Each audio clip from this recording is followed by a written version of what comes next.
नमस्कार, मैं हूं doctor Vijay Keswani, celebrity vastu astro expert, healer तथा meditation guru. I have appeared on many leading TV channels in India. दोस्तों, आज हम बात करेंगे कि वास्तु में अंक शास्त्र यानी न्यूमरोलॉजी का क्या रोल है।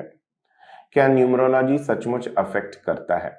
तो जब भी आप फ्लैट या मकान या दुकान या ऑफिस या फैक्ट्री जो भी खरीद रहे हैं, उसके डॉक्यूमेंट्स पे या जो आपको पर्टिकुलर म्युनिसिपल कॉरपोरेशन द्वारा कोई पर्टिकुलर नंबर दिया हुआ है या फ्लैट वगैरह का जो नंबर है, तो उसमें आपको नंबर देखना है कि जब भी टोटल कर रहे हैं तो वो कौन से नंबर पर आ रहा है। यानी अगर आप फ्लैट ले रहे हैं कि मान लीजिए 16A1401, ठीक है, अगर 16A1401 एग्जाम्पल दे रहा हूं, तो इसमें ए जो है वो काउंट नहीं किया जाएगा। 1401 को जब आप प्लस करोगे तो 1 + 4 यानी 5 होता है, +1 यानी 6 होता है।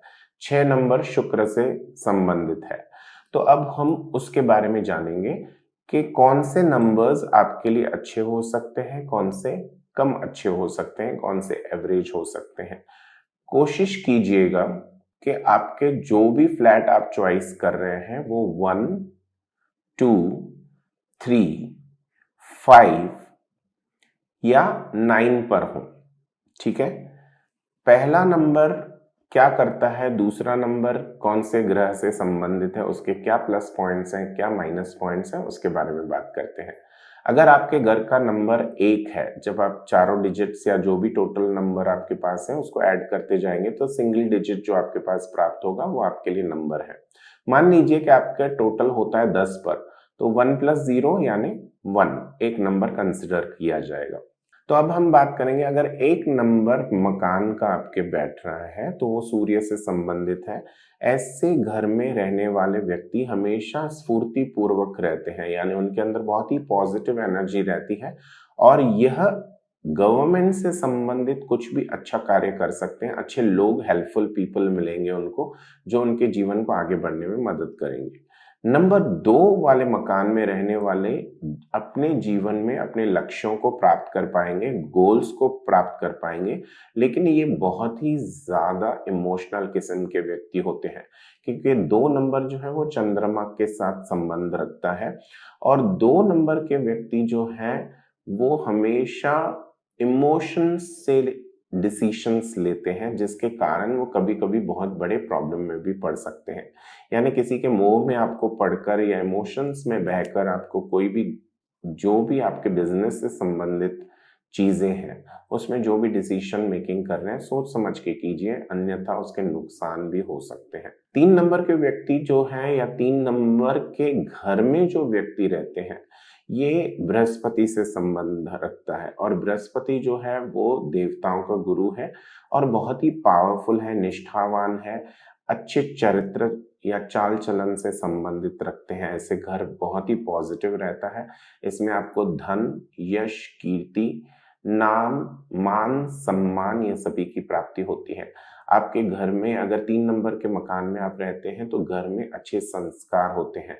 जो छोटे या नई जनरेशन के लोग हैं वो बड़े बुजुर्गों के साथ इज्जत के साथ पेश आते हैं, बल्कि दूसरे घरों में अगर आप देखेंगे जो दूसरे नंबर्स हैं उसमें प्रॉब्लम भी दे सकते हैं, उनका मन विचलित रहता है। लेकिन जो बृहस्पति वाले घर में होते हैं उनका फोकस बहुत अच्छा होता है, आपसी रिलेशंस बहुत ही बेहतर होते हैं, पॉजिटिव एनर्जी माहौल में रहते हैं और जो भी काम करते हैं पूरी शिद्दत के साथ, फोकस के साथ कार्य करते हैं। कहने का तात्पर्य है कि 3 नंबर वाले घर में अगर आप रह रहे हैं तो आपके घर में अच्छी सेहत, लंबी उम्र, सुख शांति, खुशियां, अच्छे संस्कार, धन दौलत सब कुछ आपको प्राप्त होता है।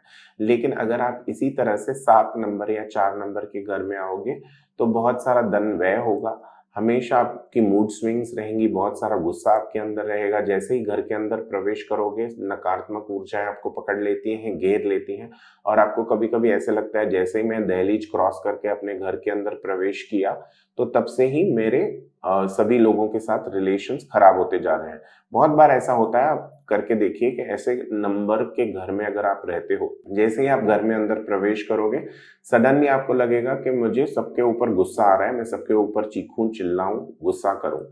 तो ये मूड स्विंग्स उसी वजह से आते हैं। हम बात करेंगे नंबर 4 की। 4 नंबर जो है वो राहु से संबंधित है, यानी ऐसे घर में जो व्यक्ति रहते हैं उनके घर में हमेशा एक व्यक्ति दूसरे व्यक्ति के साथ पॉलिटिक्स खेलता है। घर में वातावरण ठीक नहीं रहता, कभी बहुत अच्छा होता है, कभी बहुत बुरा होता है, कभी लगता है सब कुछ सामान्य है, कभी लगता है कि हम जान ही नहीं पाते हैं कि जो हमारे साथ घर में व्यक्ति रह रहा है उसका बिहेवियर कैसा है, कभी बहुत अच्छा, कभी बहुत बुरा।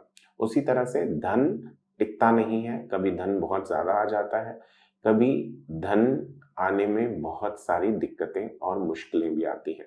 अब हम बात करेंगे 5 नंबर के घर में रहने वाले व्यक्तियों का जीवन पर इसका क्या असर पड़ता है। जो भी 5 नंबर से संबंधित है वो बुध ग्रह यानी मर्क्यूरी से संबंधित है। ऐसे घर में रहने वाले जो है फॉरेन से संबंधित अच्छा कार्य करते हैं और ऐसे लोग जो हैं वो कन्विंसिंग पावर वाले होते हैं, तो ये मार्केटिंग फील्ड में बहुत अच्छा कार्य कर सकते हैं। इनके जीवन में यह किसी भी व्यक्ति को अपने अनुसार अपने बात करने के ढंग से उसको ढाल सकते हैं। कहने का मतलब है कि अगर सिचुएशंस उनके फेवर में ना हो तो ऐसा व्यक्ति उन सिचुएशंस को अपने वाक शक्ति द्वारा, कहने के द्वारा, बात करने के अंदाज के द्वारा उनको अपने कंट्रोल में ला सकता है। अब हम बात करेंगे नंबर 6 के घर में या मकान में अगर व्यक्ति रहता है तो वहां पर शुक्र देव की कृपा बनी रहती है। शुक्र देता है luxurious lifestyle, name, fame, money, prosperity. लेकिन अगर आपके कुंडली में शुक्र की स्थिति सही नहीं है तो यह आपको बाहर रोविंग आय भी दे सकता है। कहने का मतलब है कि इस घर में अगर कोई व्यक्ति है और उसके कुंडली में नीच का शुक्र पड़ा हुआ है तो वह व्यक्ति किसी न किसी इलीगल रिलेशनशिप में पड़ने की संभावनाएं बनती हैं, जिससे कि उसका दाम्पत्य जीवन खराब हो सकता है। तो ऐसे व्यक्तियों को बहुत ही संभल कर, अच्छे से वास्तु एस्ट्रोलॉजी का एनालिसिस करवा कर, ग्रहों को ठीक करके फिर ही ऐसे घर में प्रवेश करना चाहिए।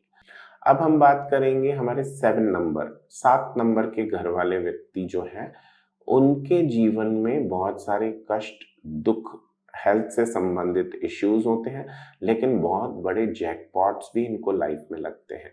तो यह एक बैलेंस नंबर है जो पॉजिटिव और नेगेटिव ट्रेड्स लेकर के आया है।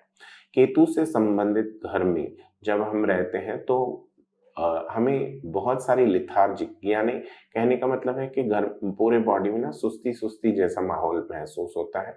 कभी कभी लगता है कि ये दुनिया में हम क्या कर रहे हैं। गोल्स जो होते हैं वो उन्हें समझ में नहीं आते हैं कि ये गोल मुझे अचीव कैसे करना है। और अगर हम बहुत ही स्ट्रांगली, हमारे कुंडली में अगर केतु की दशा अच्छी हो या केतु अच्छे से पड़ा हुआ हो तो आप बहुत आगे भी बढ़ सकते हैं। अब हम बात करेंगे 8 नंबर। 8 नंबर के घर में रहने वाले व्यक्ति जो हैं वो, उनके ऊपर शनि देव की कृपा होती है।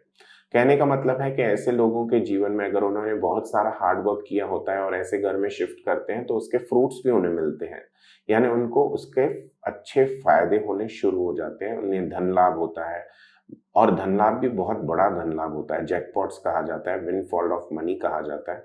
लेकिन अगर ये व्यक्ति खराब कर्म किए हुए हैं, लोगों को सताया हुआ है, किसी के पैसे ऐंठे हुए हैं, किसी के पैसे खा गए हैं, किसी को दुख दिया है, किसी को प्यार मोहब्बत में धोखा दिया है या किसी भी तरीके से धोखा दिया है, तो ऐसे घर में जैसे प्रवेश करेंगे तो उनको जस्टिस मिलेगा। लॉर्ड ऑफ जस्टिस शनि महाराज है।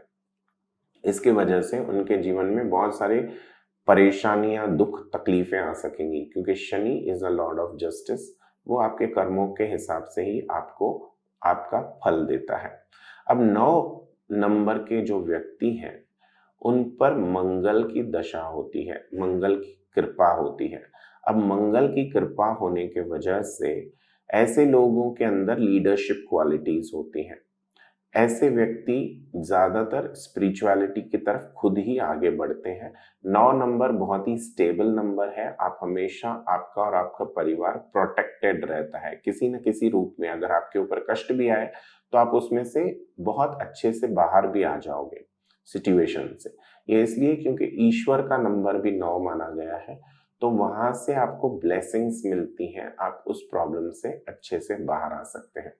दोस्तों, अगर आपकी कोई भी वास्तु और ज्योतिष से संबंधित समस्याएं हैं, हमसे कोई वर्कशॉप सीखना चाहते हैं, वास्तु एस्ट्रोलॉजी की कंसल्टेशंस चाहते हैं, तो स्क्रीन पर दिए हुए हमारे नंबर्स पे आप हमसे संपर्क कर सकते हैं।